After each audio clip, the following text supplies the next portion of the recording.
আর পুতুল তৎক্ষণাৎ পাশে থাকা বালিশটা নিয়ে নিজের মুখ গুজে নেয়। রওশাদ একটানে বালিশটা সরিয়ে দিয়ে পুতুলের চিবুক আলতো করে ধরে নিয়ে নিচের দিকে ফেরায়। তারপর বাঁকা হেসে রওশাদ বলে ওঠে, তুই রোমান্স শিখবি আমাকে বলতেই পারতি, আমি তো তোকে শিখিয়ে দিতাম। আচ্ছা তাহলে বাদ দে, চল আমি তোকে রোমান্স শিখাই। পুতুল তো কটমট করে বলে উঠল রওশাদকে, না লাগবে না শেখানো, আর তাছাড়া শেখার দরকার হলে আমি নিজেই ড্রামা দেখে শিখে নেব।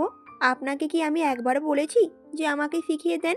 রওশান তখন হাসতে হাসতেই বলে উঠল, আহা পুতুল, তুই তো বুঝতেই পারছিস না, আমি তোকে একদম প্র্যাকটিক্যালি শিখিয়ে দেব, যেটা তুই ওই ড্রামা দেখেও শিখতে পারবি না।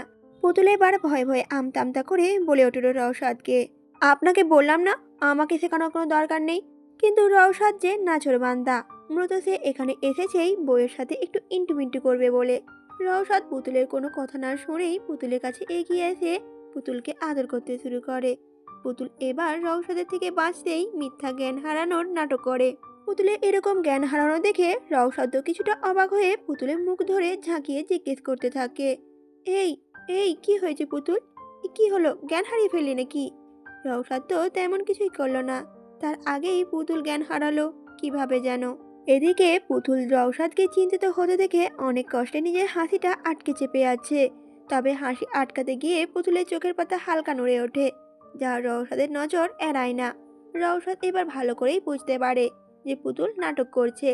রওশাদ মনে মনে কিছু একটা ভেবেই বাঁকা আছে। পরক্ষণেই রওশাদ পুতুলের উপর থেকে উঠে জোরে জোরে চিৎকার করে বলতে থাকে, ইঁদুর ইঁদুর।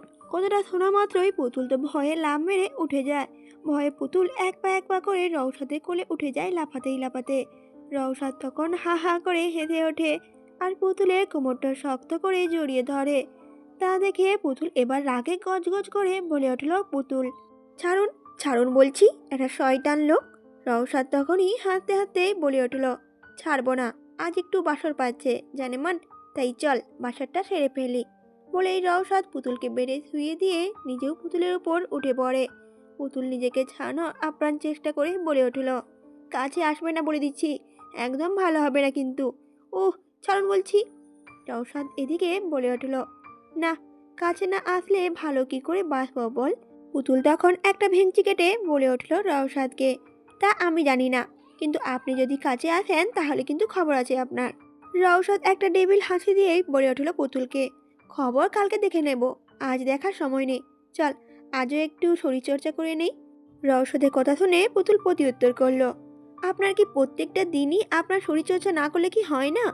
রওশাদ এবার নিজের হাতের মাসল প্রদর্শন করে একটু ভাব নিয়েই বলে উঠল, না রে, প্রত্যেকটা দিন শরীরচর্চা করা শরীরের জন্য ভালো। পুতুল বলল সাথে সাথে, কিন্তু কথাটা শেষ করার আগেই রওশাদ জোর করে পুতুলের ঠোঁটে নিজের ঠোঁট চেপে ধরে আর পুতুল নিজের চোখ বন্ধ করে ফেলে। পুতুল প্রাণপণে রওশাদকে সরিয়ে দিতে চাইল, হাতে পায়ে এলোপাতাড়ি ধাক্কা মারতে শুরু করলো, কিন্তু রওশাদের ইস্পাত কঠিন বাঁধন থেকে পুতুল নিজেকে মুক্ত করতেই পারে না। রওশাদ এবার এক হাত দিয়ে পুতুলের দুটো হাত শক্ত করেই চেপে ধরে, যাতে পুতুল নড়াচড়া না করতে পারে, আর অন্য হাত দিয়ে রওশাদ পুতুলের জামাটা টেনে খুলে ফেলে। এবার পুতুল রওশাদের মধ্যেই হারিয়ে যেতে চায়, রওশাদকে খুব করে কাছে পেতে চায়। তবে তখনই রওশাদ এটা বুঝতে পেরে একটা ডেভিল স্মাইল দিয়ে পুতুলকে ছেড়ে দিয়ে উঠে দাঁড়ায়। রওশাদের এরকম কাণ্ডে পুতুল কিছুটা অবাক হয়ে উঠে বসে আর নিজের জামা ঠিক করেই জিজ্ঞেস করে ওঠে রওশাদকে, কি হলো? তখনই রওশাদ বলে উঠল শান্তভাবে, কিছু না, ঘুম পাচ্ছে প্রচণ্ড, চল ঘুমিয়ে যাই। রওশাদের এরকম কাণ্ডে পুতুল মনে মনে খুবই রাগ হয়, তাই বলে এভাবে রওশাদ ওর ফিলিংস নিয়ে মজা করবে? রওশাদ একটু ভ্রুকুচকে জিজ্ঞেস করে উঠল পুতুলকে, কিরে কি হলো?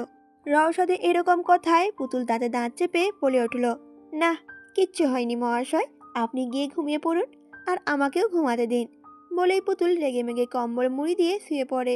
পুতুলের এরকম কাণ্ডে রওশাদ অনেক কষ্টে নিজের হাসি আটকে নিজে গিয়ে পুতুলের পাশে কম্বলের নিচে ঢুকে পড়ে।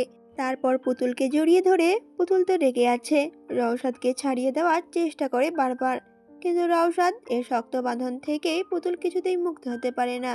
পরে হাল ছেড়ে দিয়ে পুতুল একটা দীর্ঘশ্বাস ফেলেই চোখটা বন্ধ করে নেয়। আজ সবাই মিলেই দেশে ফেরত যাচ্ছে। রওশাদের সাথে সেজেল, জায়েদ এবং ক্যাসপারও যাচ্ছে। ক্যাসপার তো বেজায় খুশি, দেশে গিয়েই বাঙালি মেয়ে পটাবে। সবাই মিলে নিজেদের ফ্লাইটের জন্য অপেক্ষা করছে। এমন সময় ক্যাসপার সেজেলের কাছে গিয়ে জিজ্ঞেস করে ওঠে, আচ্ছা দেশে বিউটিফুল লেডিদের কি বলে? সেজেল তখন প্রত্যুত্তর করলো একটু অবাকি ভাবে, কেন, তুই জেনে কি করবি? ক্যাসপার তখন একটু ভাব নিয়েই বলে ওঠে, কি আর করব, মেয়ে পটাবো। সেজেল কিছু একটা ভেবে ক্যাসপারকে বলে উঠল, বাংলাদেশে সুন্দরী মাইয়াদের খালাম্মা বলে ডাকে। ক্যাসপার বলে উঠল, কি, খালালামা? সেজেল তখন ক্যাসপারের ভুলটা ধরিয়ে দিয়ে বলল, আরে খালালামা না, খালাম্মা খালাম্মা। ক্যাসপার বলল, ওকে, আই গট ইট, খালাম্মা। ক্যাসপার তো বেজায় খুশি, এবার আর কেউ ওকে মেয়ে পটানো থেকে আটকে রাখতেই পারবে না ভেবেই ক্যাসপার তো ভাব নিতে থাকে। এবার ওদের ফ্লাইট চলে আসে। এবার সবাই মিলে একসাথে ফ্লাইটে উঠে যায়।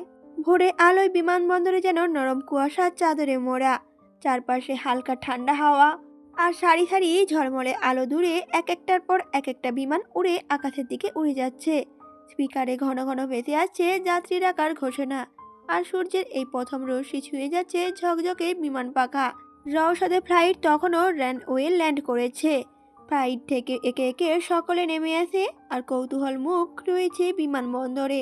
ক্যাসপার তো উচ্ছ্বাসের সাথে আশপাশ দেখতে থাকে, প্রথমবার যে সে দেশে এসেছে। এদিকে রওশাদ পুতুলও প্রচুর খুশি, যা যাদের চেহারায় প্রকাশ পাচ্ছে। রওশাদ ভাবে একদিন এই পুতুলের সাথে এয়ারপোর্ট থেকে দেশ ছেড়েছিল নিজের অনিশ্চিত ভবিষ্যৎ নিয়ে, আর আজ ওরা পরিপূর্ণ হয়েই দেশে ফিরল। এয়ারপোর্টের সামনে ওদের জন্য আকরাম সাহেব অপেক্ষা করছিলেন। সবাই মিলে বেরিয়ে এসেই আকরাম সাহেবের সাথে কুশল বিনিময় করে গাড়িতে উঠে পড়েন যে যার। সেখানে ভিলা আমরিন বেগম আর মুসলিমা বেগম হাতে হাতে কাজ করতে ব্যস্ত। আমরিন বেগম বিভিন্ন পদে খাবার রান্নায় ব্যস্ত, যেহেতু আজ তার ছেলের বউ একসাথে বিদেশি থেকে মেহমান নিয়ে আসবে। গাড়ির শব্দ পেতেই আমরিন বেগম বুঝে যায় সবাই চলে এসেছে। আমরিন বেগম এবং মুসলিমা বেগম তড়িঘড়ি করে ছুটে যায় দরজার দিকে। পুতুল রওশাদ প্রথমে গাড়ি থেকে নেমে আসে, পরপর একে একে সবাই নামে। আমরিন বেগমকে দেখতেই পুতুল তো ছুটে এসে জড়িয়ে ধরে।